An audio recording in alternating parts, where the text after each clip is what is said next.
बिस्मिल्लाहिर्रहमानिर्रहीम अस्सलाम वालेकुम। 70% वो लोग जो इस दुनिया में हैं, उनकी जितनी भी शरेयानें बंद हैं, उनमें अगर आप एक चीज़ को नोट करें तो उनमें सबसे ज़्यादा इंसुलिन रेजिस्टेंस पाई जाती है। हालाँकि वो शुगर के पेशेंट नहीं होते, लेकिन उनमें इंसुलिन रेजिस्टेंस होती है। हमारे यहाँ पे कॉन्सेप्ट ये है कि अगर आपकी शरेयानें या नालियाँ खून की बंद हैं, तो वो ये समझते हैं कि शायद इनकी कोलेस्ट्रॉल बढ़ गया है या फिर जो है खून के लोथड़े बनना शुरू हो गए हैं, जिसकी वजह से शरेयानें बंद हैं। लेकिन आज की ये जो न्यू रिसर्चेज़ हैं वो ये शो करती हैं कि शरेयानें जो हैं वो कोलेस्ट्रॉल से इतना नहीं बंद होती जितना कि इंसुलिन रेजिस्टेंस से होती हैं। मेरा नाम है डॉक्टर मुनीब खालिद और मैं एक as a medical specialist Gujranwala medical college में काम कर रहा हूँ। आज की इस वीडियो में मैं आपको ये बताऊँगा कि किस तरह जो है इंसुलिन रेजिस्टेंस का और शरेयानों के बंद होने का आपस में ताल्लुक है और क्या रिसर्चेज़ हैं वो क्या शो करती हैं। जिस तरह के जिन लोगों में इंसुलिन रेजिस्टेंस ज़्यादा होती है उनकी जो है हार्ट अटैक और फालिज होने के चांसेस उन लोगों से ज़्यादा होते हैं जिनमें कोलेस्ट्रॉल की मिकदार जो है वो ज़्यादा होती है। सबसे पहले मैं आपको ये समझाता हूँ कि इंसुलिन काम क्या करती है। जब भी आप खाना खाते हैं तो खाना जब हमारे जिस्म के अंदर जाता है तो जिस्म उसे तोड़ के ग्लूकोज बनाता है। ग्लूकोज जब हमारे खून के अंदर शामिल होता है तो हमारे लुबलुबे को एक ट्रिगर मिलता है, एक समझ लें निशानी मिलती है कि जिस्म में ग्लूकोज की मिकदार बढ़ रही है तो आप इंसुलिन पैदा करो। वो उसके मुतबादिल में इंसुलिन को पैदा करता है। तो जब इंसुलिन पैदा होती है तो वो उस ग्लूकोज को हमारे सेल्स के अंदर लेके जाती है ताकि जो है वो उसको तवानाई के तौर पे इस्तेमाल कर सके। हमारे पट्ठों के अंदर पहुंचाती है और उनके सेल्स के अंदर पहुंचाती है। तो पट्ठे या सेल समझ लें एक ताला है और इंसुलिन जो है वो एक चाबी है जो कि उसको खोलती है ताकि जो है शुगर जो है या ग्लूकोज जो है वो सेल के अंदर जा सके। अब दूसरे नंबर पे मसला कहाँ पे आता है? मसला तब होता है जब आप बहुत ज़्यादा कार्बोहाइड्रेट्स जो हैं वो इस्तेमाल कर रहे होते हैं, एनर्जी ड्रिंक्स इस्तेमाल कर रहे होते हैं या बहुत ज़्यादा शुगरी चीज़ें इस्तेमाल कर रहे हैं। तो होता क्या है कि हमारे जो ब्लड को बार-बार ट्रिगर मिलता है और बहुत ज़्यादा इंसुलिन जो है वो खारिज करता है। अब अगर हमारी जो शरेयानें हैं वो सेहतमंद हैं और खून की रवानी ठीक है, इसके अलावा जो है हमारे बॉडी के सेल्स जो है वो ठीक तरह से काम कर रहे हैं। तो जो है ये इंसुलिन, ग्लूकोज जितना भी आप ले रहे हैं उसको ठीक तरीके से सेल के अंदर लेके जा रही है और उसको जो है वो इस्तेमाल कर रही है। लेकिन अब मसला कब शुरू होगा? जब ये सेल जो है इतनी ज़्यादा इंसुलिन को जो है आहिस्ता-आहिस्ता क्या होता है रिस्पॉन्ड करना छोड़ देते हैं। उसकी वजह ये होती है कि आप जब बहुत ज़्यादा शुगरी चीज़ें खा रहे होते हैं तो हमारा जिस्म जो है उसके मुकाबले में उतनी ही ज़्यादा जो है वो इंसुलिन पैदा कर रहा होता है और एक वक़्त आता है कि वो जो इंसुलिन है हमारे सेल के ऊपर जाके जो है असर कर रही है, उसको जो वो सेल की सरफस जो हमारे सेल के ऊपर है वो रिस्पॉन्ड करना छोड़ देती है।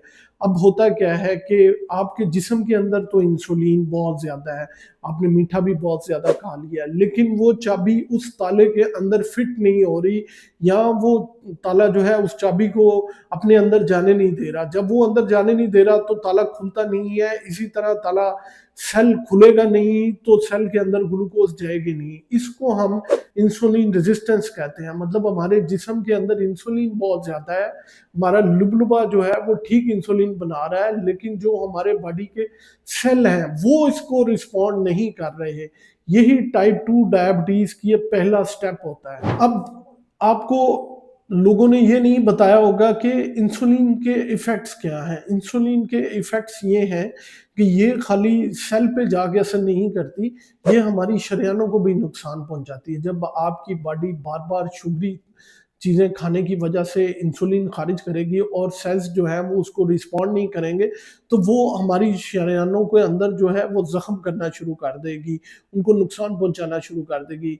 उनके अंदर समझ लें एक चिपचिपा उनको बना देगी। वो चिपचिपाहट जो है वो बाद में जाके वो उस कोलेस्ट्रॉल के लिए जो है वो एक ग्राउंड बनाती है कि यहाँ पे आके चिपको और खून के लोथड़े बनाओ और वहाँ पे जो है वो क्लॉट बनना शुरू हो जाएँगे। तो खाली जो है कोलेस्ट्रॉल नहीं जो क्लॉट्स बनाता, बल्कि ये जितनी इंसुलिन रेजिस्टेंस है, मतलब ये है कि बॉडी इंसुलिन को रिस्पॉन्ड ही नहीं करी, वो भी शरेयानों को नुकसान पहुंचाता है, जो कि एक शरेयानों को चिपचिपा बना देता है, उनके अंदर जख्म करना शुरू कर देती है, तो जिसकी वजह से वहां पे क्लॉट बनने के चांसेस ज्यादा हो जाते हैं। अब अगर हम किसी बंदे को कहें कि आपको इंसुलिन रेजिस्टेंस है, मेरे पास डेली 3-4 पेशेंट्स ऐसे आते हैं जिनको मैं कहता हूँ कि आपको इंसुलिन रेजिस्टेंस है, लेकिन आपको अभी डायबिटीज नहीं है, तो लोग इसको जो है वो डायबिटीज से बहुत ज्यादा जोड़ देते हैं कि जी मुझे तो शुगर नहीं है, मेरी शुगर नॉर्मल है, या फिर खाने के बाद ही थोड़ी सी ज्यादा होती है। तो इसका ताल्लुक जो है वो शुगर से नहीं है।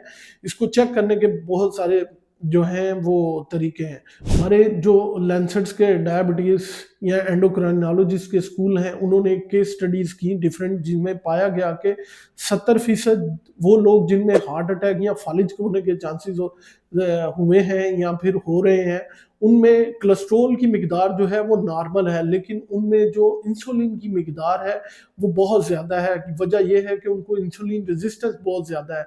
तो ऐसे लोग जिनका कोलेस्ट्रॉल नॉर्मल है और जिनका ट्राइग्लिसराइड नॉर्मल है, लेकिन उनमें इंसुलिन रेजिस्टेंस है, तो उनके अंदर जो हार्ट अटैक और फालिज होने के चांसेस हैं, उन लोगों से 70% ज़्यादा पाए गए हैं। एक अदादो शुमार के मुताबिक पाकिस्तान में हर 4 में से एक बंदा जो है वो इंसुलिन रेजिस्टेंस का शिकार है, यानी कि उनका जिस्म जो है इंसुलिन तो बना रहा है, लेकिन बॉडी जो है उसको रिस्पॉन्ड नहीं कर रही। अब जो है आप इस चीज़ को रिवर्स कर सकते हैं। आप अपनी इंसुलिन की जो सेंसिटिविटी है उसको डिफरेंट तरीकों से बढ़ा सकते हैं। उसमें सबसे पहले जो है ग़िज़ा है, आप अपनी जितनी भी कार्ब्स हैं उनको बंद कर दें। मैं नहीं कहता कि आप चावल छोड़ दें, आप वाइट चावल की बजाय ब्राउन चावल इस्तेमाल कर सकते हैं, ज्वार और बाजरे की रोटी इस्तेमाल करना शुरू कर दें। जो है गंदम भी इस्तेमाल कर सकते हैं, ऐसा नहीं है, आप फाइबर डाइट इस्तेमाल कर सकते हैं।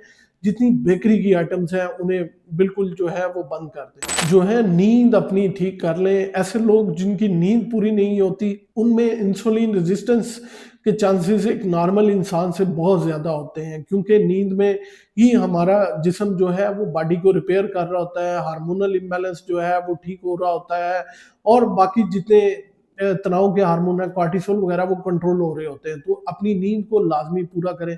अगर आप ज़हनी परेशानी या तनाव का शिकार हैं तो उसको जो है मुराकबा करें, मेडिटेशन करें, योगा करें, एक्सरसाइज करें। डेली जो है खाने के बाद 30 मिनट्स की वॉक जो है वो लाजमी करें। ये सारा कुछ करने के बाद जो है आप खुद 8-10 हफ्तों में या फिर आफ्टर 14 वीक्स जो है वो आप अपने टेस्ट को रिपीट करवा सकते हैं, जो देखेंगे कि आपकी जो इंसुलिन का लेवल है वो ऑटोमेटिकली नॉर्मल होगा और आपकी शुगर जो है वो बिल्कुल मेंटेन होगी। अब इसको टेस्ट करने का क्या तरीका है इंसुलिन रेजिस्टेंस को?